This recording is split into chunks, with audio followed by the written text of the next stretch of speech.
Hello and welcome to another edition of SCAN's Career Corner.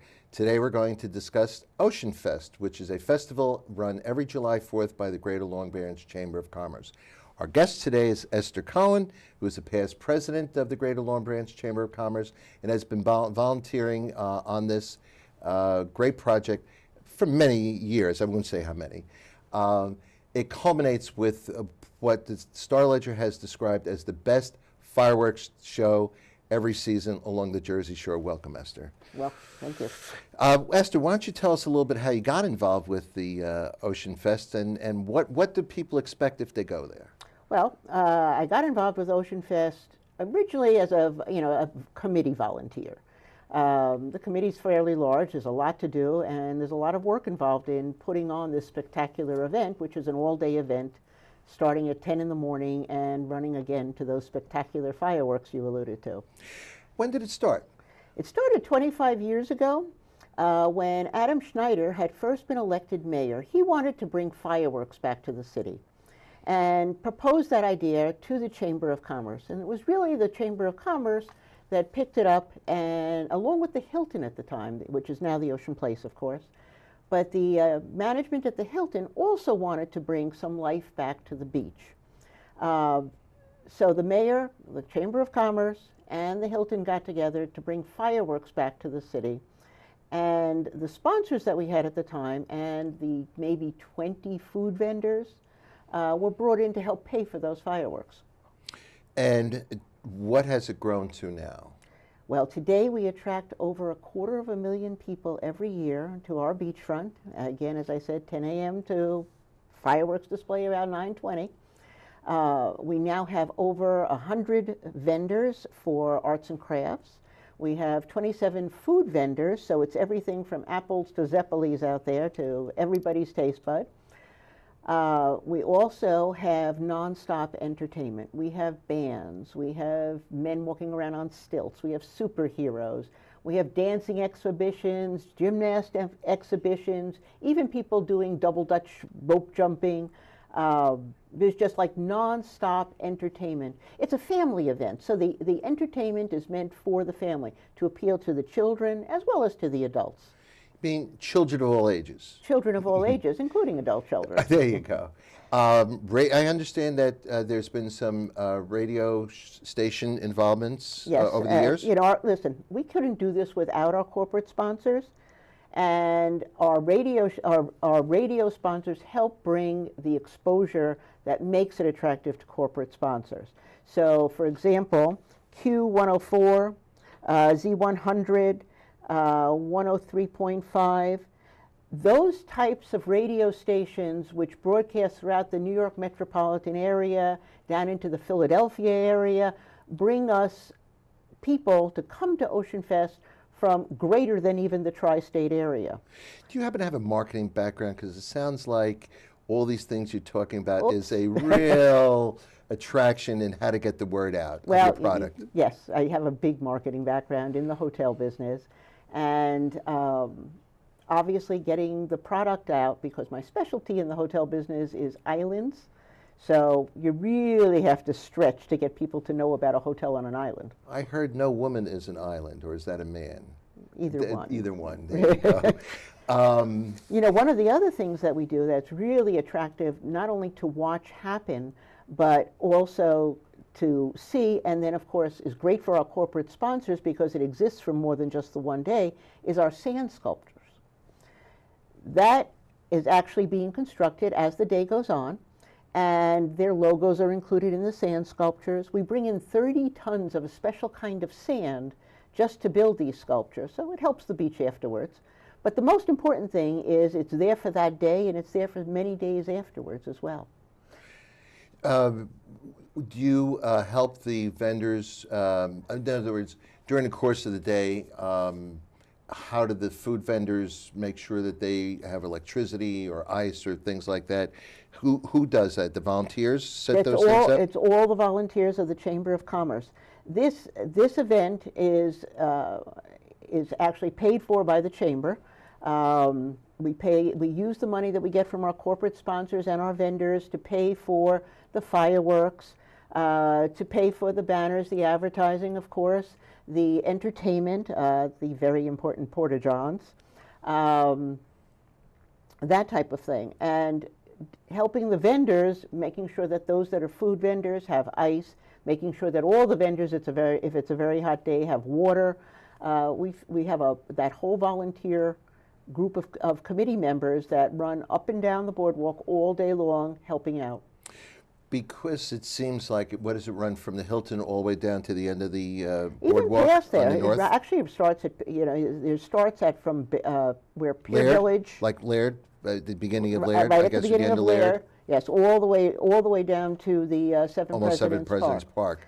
And one of the things I really have to mention is we couldn't get this done without the help of the great city of Long Branch, because they are our in-kind co-sponsor, and they're the ones that provide the service personnel that we need in order to have this kind of an event. Well, let me ask you something then. With all these people coming in, these 250,000, which I'm sure aren't all there at the same time, you have ebbs and flows, where do they park?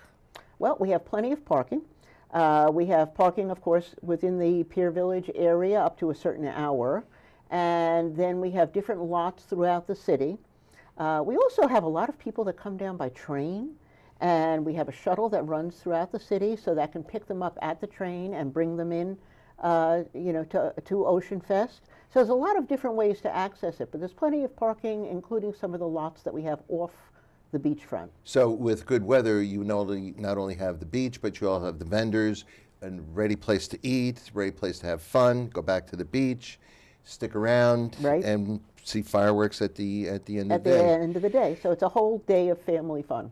When do you, well, this is really a two-part question. When do you start preparing for the whole event, and leading up to July 4th, when do you start putting all the pieces together and then disassembling them? So let's start with the first question. When do you really start working on the next July 4th Oceanfest? Probably July 10th. Of the year that we Aren't just you ready finished. behind? Oh, okay. so you get a 6-day vacation, and So you we start, we take a little bit of breather, because the gals at the chamber really shoulder a lot with Talking this. about Nancy Kleiberg and Susie Woolley? Absolutely. Oh, okay. Yep. Yeah, they work there. They work very hard on this, and so literally they take a little bit of a breather, but then we have a session right after that. What did we do right? What did we do wrong? What can we do better? We have a session with our marketing company that, we brought in a marketing company as this got bigger to help us get more sponsors and more exposure. So they, we sit down, we have a meeting with them. What did they do right? What did they do not so right? What can we do better?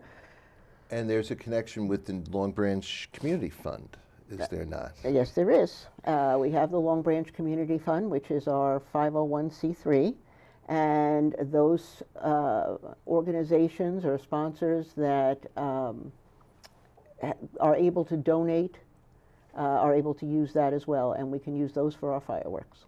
Now, so from July 10th, now let's work it all the way around to the next part of the year. When do you start assembling, 1 week out, 2 weeks out, your parking this and your booth setups? We actually start meeting with the city, which of course controls a lot of that, in April.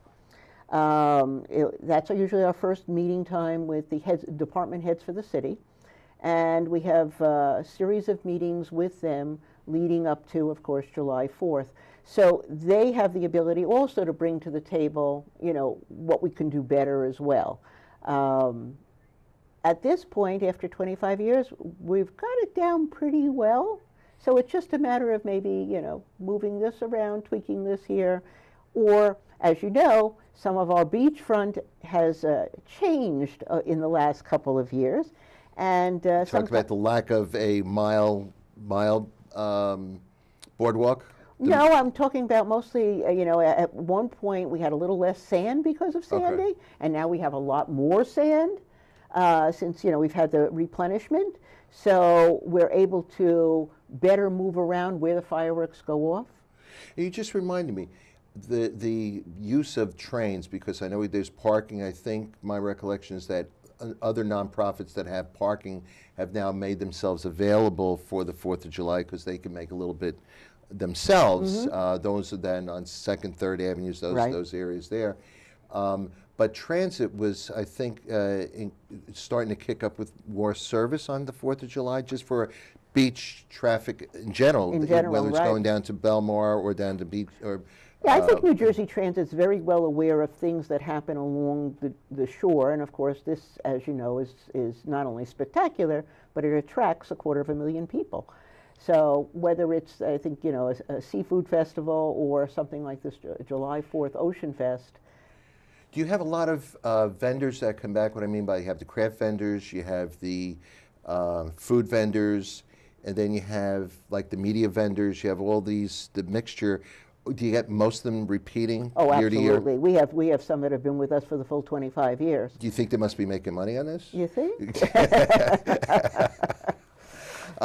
You know, it's interesting, and I'm glad you clarified that, because sometimes when, you know that my wife and I we've only been here 7, 8+ years or whatever, and been to all the Oceanfest, but a lot of people think that the city spends tax money on the fireworks. No, and that's one of the reasons I wanted to credit, you know, those corporate sponsors like Monmouth Medical Center, like Monmouth University.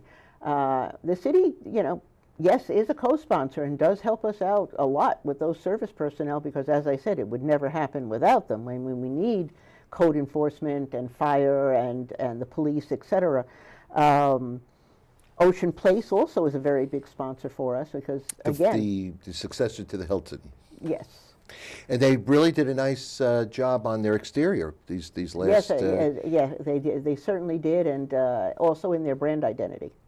Well, if anybody wants to get more information about Oceanfest, where would they contact? Well, the Greater Long Branch Chamber of Commerce. You can speak. Phone numbers? 732-222-0400. Website? Oceanfestnj.com. Very good. And they would talk to Susie or Nancy or anybody like exactly. that. They would have that. Now, is there any? Here's one thing I forgot. What about live entertainment? I know we have the radio, but what about live entertainment? Well, like I mentioned, we have lots of bands that come in. We have the stilt walkers. We have the gymnastics exhibitions. But bands they have in the promenade area, is that where exactly. they, in that we area? actually have a band shell, so right there. Is there anything else you want to tell the viewing public, since we have about a minute to go, Esther? Make it your destination for July 4th. You'll love it. And there's accommodations, and we're going to be talking to Esther down the road about her marketing, that there are places to stay if they want to stay overnight. Absolutely. And enjoy the crafts, the fair. I know you can't predict the weather, but if you could predict the weather for this year coming up, what is it going to be like on July 4th? Absolutely sunshiny. It's a Saturday in the middle of July. I bet it's going to be day until it reaches night. Exactly. And then at night, that's when you see the fireworks go Right. off. I've been on the roof of Ocean Place, or the second floor where the tennis courts, and it is a massive wall. Walk, don't drive. Trying to get out of there is not easy. There's a lot of police direction and all that, but you'll enjoy yourself if you manage to make it to the Greater Long Branch Oceanfest, which will be, of course, on July 4th. Thank you, and thank you, Esther, for joining us. And thank you for having us. Take it from me. Living with a chronic disease is no easy task, but I learned to better manage my health condition, and you can too. Take Control of Your Health is the chronic disease self-management program created by Stanford University. This fun, innovative course is now offered to all county residents. Diabetes, arthritis, heart disease, cancer. Take Control of Your Health gives proven strategies to manage these conditions and reclaim your life. See how nutrition, exercise, and various mind techniques can help you overcome depression, increase energy, and manage pain. You'll not only get this book when you participate, you'll also receive the guidance and support of others living with a chronic illness, just like you. Take control of your health in 6 short sessions. Call the number on your screen to register or get further information at scannj.com. Brought to you by SCAN, Social Community Activities Network, with funding made available by the Monmouth County Office on Aging.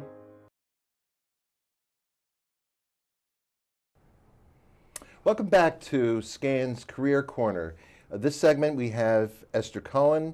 You may have seen her before on a different segment, but today we're going to talk about her career in marketing and running a B&B. Welcome, Esther. How are you today? I'm great. How are you? Good.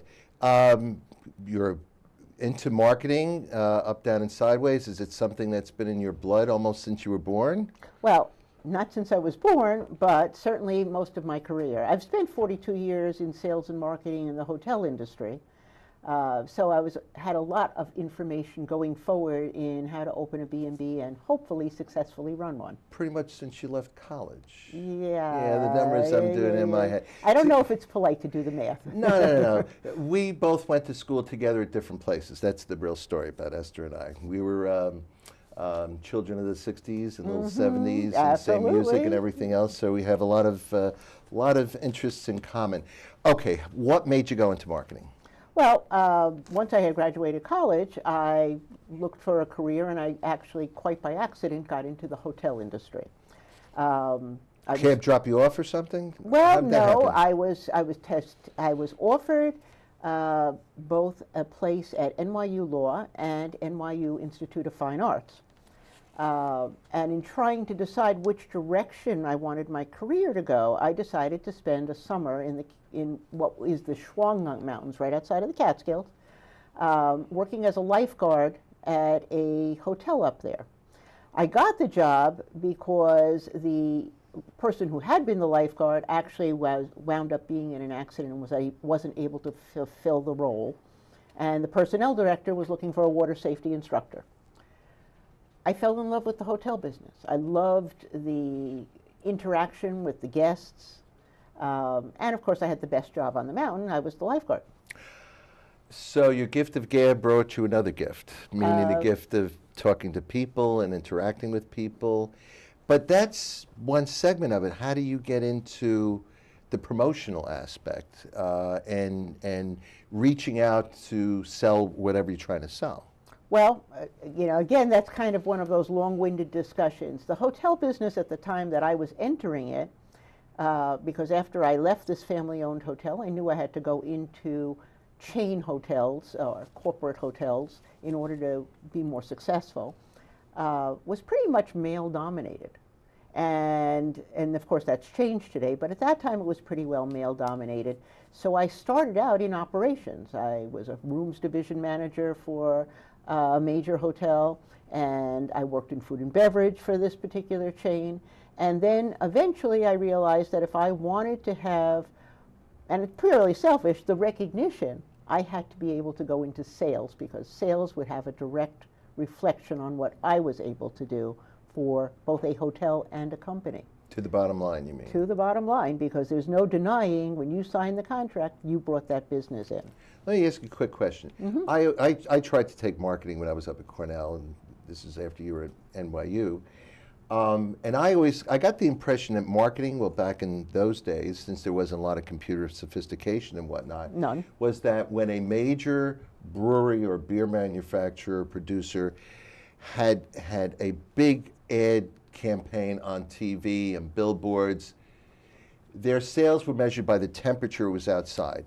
Meaning, if it got hot outside, people drank a lot of beer. If it was cold outside, people didn't drink a lot of beer. So scientifically, if people thought it was the billboards or something else, TV ads, it was really the weather.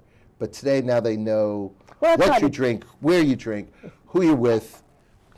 Not totally true. I mean, if you think about it, in the middle of December, there's still plenty of people sitting in a stadium and drinking beer.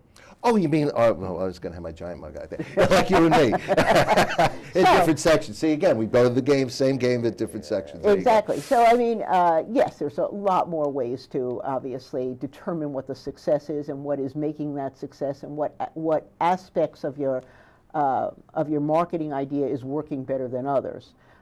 And certainly, computers help that. But back in those days, there weren't such a thing. Your net result from good marketing was, in my particular case, whether or not your hotel rooms were full. And what's a good target, 97, 101? Well, that, other than the old Club Med method, really doesn't happen. You got to travel though too. Wasn't that part of the Sure. excitement of being in that Well, that career? Like I said, I have 42 years of hotel experience. I worked for Wyndham Hotels Resort as a senior VP of sales and marketing. I worked for Americana Hotels. I worked for Sun Resorts. I got to specialize in resort sales and marketing, and that, of course, put me on an airplane for a long, long time and lots of travel. Traveled most of the Caribbean. I've actually lived in Mexico, besides traveled throughout Mexico, and got to travel to Europe, Asia, etc., looking for the avenues. You know, when you market a destination like an island, you're unlike, for instance, hotels based in the United States that draw a lot of their business from a radius around the hotel. The only radius around a hotel on an island is a bunch of fish. So you really have to learn how to market to afar. That helps, of course, a lot today now that we have something called the internet. Today, for example, we take marketing on the internet to a whole new level, and we're able to attract visitors from Asia, from Europe easily, especially if you're an independent hotel. So how do you get from the big guys to your internationally renowned bread and breakfast Cedars and Beaches? Okay. Well, How'd you get there? Well, actually, it's a combination of both. One of the things that I firmly believe in is that before you go into this industry, you have to have a good business and marketing plan, because you have to know that somewhere along the line it's going to be successful. You hope. No, Well, you know, but no, other people hope. If you don't know, you're in a lot of trouble. Because, look, at the end of the day, a bed and breakfast is a business. It happens to be an enjoyable one because you meet so many people that are enjoyable to talk to get to know, to hear a little bit about their experiences in life, etc. And of course, a bed and breakfast is a very personal hotel experience, because you are meeting the owner, face to face. You're meeting even the employees that serve you face to face. It's not nameless or faceless. But what I did was I looked at Long Branch, and I said, from a marketing point of view, this location has no bed and breakfasts. Of course, this is 18 years ago. Come to think of it, it still doesn't have any other bed and breakfast. So I'm the only bed and breakfast for a 10-mile radius. I also knew that when Mayor Adam Schneider came in, he was setting forth a plan for the revitalization of Long Branch as a destination. And I bought into that, obviously. The third thing that I looked at was that from a real estate point of view, at the time that I was buying, Long Branch was still somewhat depressed. And so it could only go up. I mean, anything within a half a mile of the ocean, that real estate is worth money. The fourth thing was that I actually still run both companies. I run a sales and marketing company for high-end resorts throughout the Caribbean and Mexico, and I run Cedars and Beaches. And this gave me the ability to run two businesses out of my home, which gives me some tax benefits, but also made it very easy, because I could turn the basement into an office and work from home.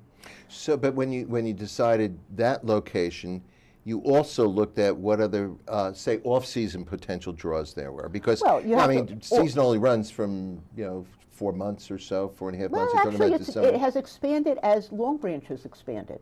So really, we start getting busy now, and we run all the way till the end of October into November. Pretty well cooking the entire time. Obviously, high season is mid-June until about mid-September.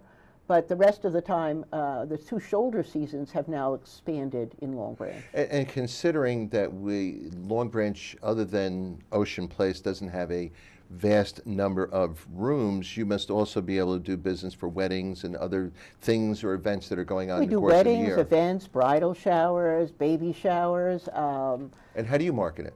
Well, one, the internet.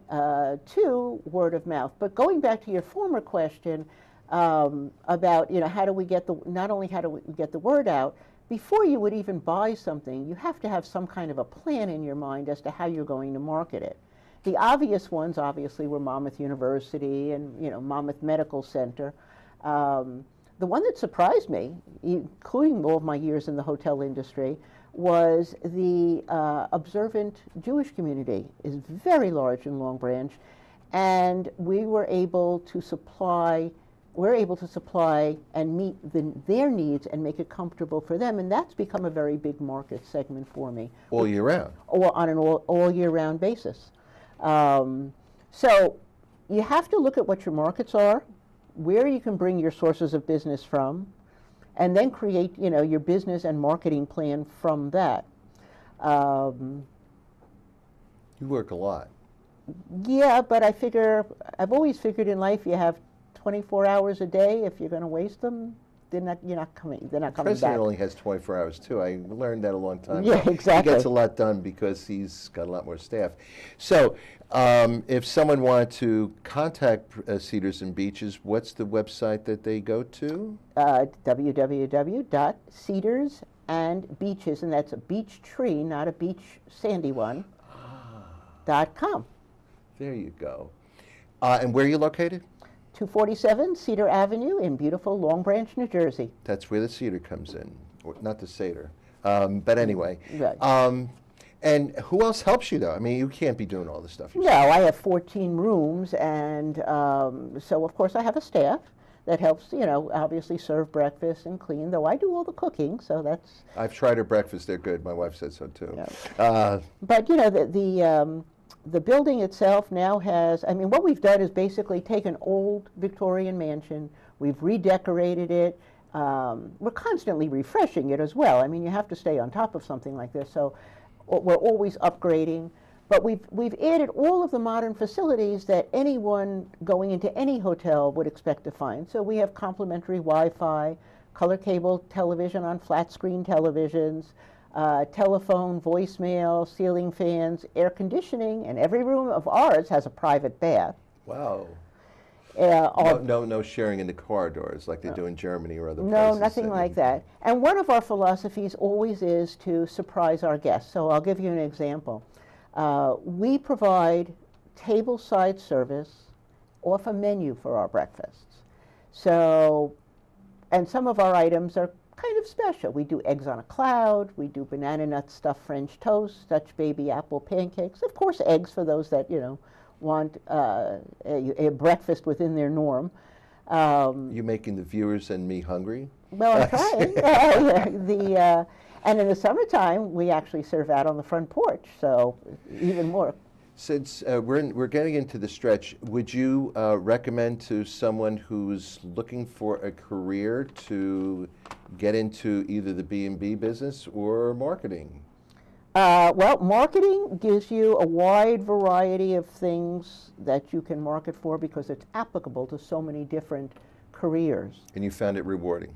Very rewarding. And you find running a B&B very rewarding? Extremely so. And you make money, I hope? Oh, we definitely make money. You wouldn't be in the business if you didn't. As a matter of fact, we've been #1 in TripAdvisor in Long Branch for years. We were just voted the #1 bed and breakfast in Central New Jersey by readers of New Jersey Monthly. So it's very rewarding. I couldn't do it without my staff, I have to mention that, and very fulfilling. Well, thank you, Esther. I think our viewers got a little bit about what B&Bs are all about and what marketing is all about. And I want to thank you, viewers, for tuning in.